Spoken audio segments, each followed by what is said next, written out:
А почему не душим с ним на море, на соре? Да, требует техника. Когда мы только тульше, то есть дошла мета.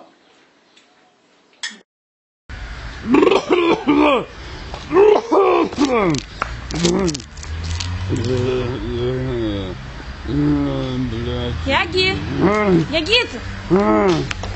Гасали! Блин, гасали! Яги, пойдем, пока ты пенис издал! Сдан гасали между дождями! Дутик, Яги! Фильм кое прашу не время. Ермокле, nu-i nici țară și nu-i nici oraș. Ермокле, nu-i raion și nu-i nici județ. Dar dacă tu părșești aici, pot-ți garantez că cu viața ta îi polnă-i pideț.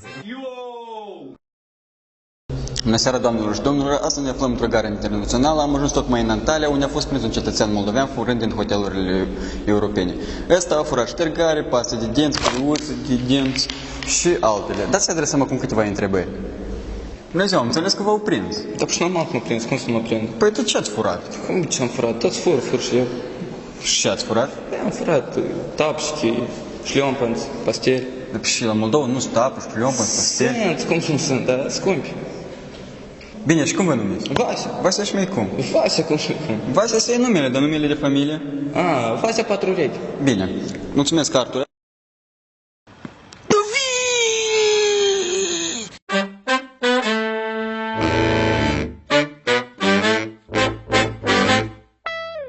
Вся наша жизнь игра, и если ты не глуп, ты понимаешь, во что ты играешь.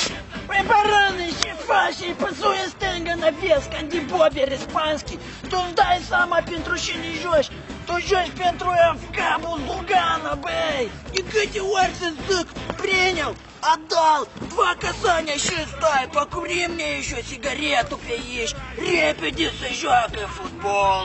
Ой, Бартел Дунгенский против проститутки, să-ți mai chem, ёб твою мать, cum poți așa gol să scapi între очков ăștia tău?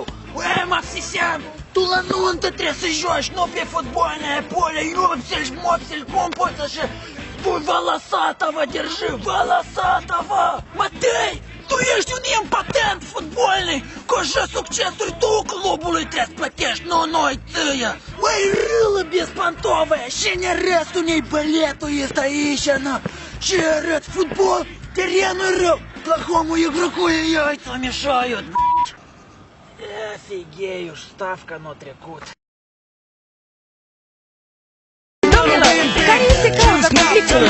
Cauza mățului să schiși în fiecare dimineață, ieșea în o putoare și cu protivagaz în podiezdul ăsta trebuie să mergi. Șortul care fumează și aruncă bucioasele jos și nu poți să parchezi mașina, ce? Și fișoară, care fișor, mac, tu înțelese? Mac, nu! Ia uite la... Eu am văzut afară, nu ca timpul meu de război, că am luat automatul și...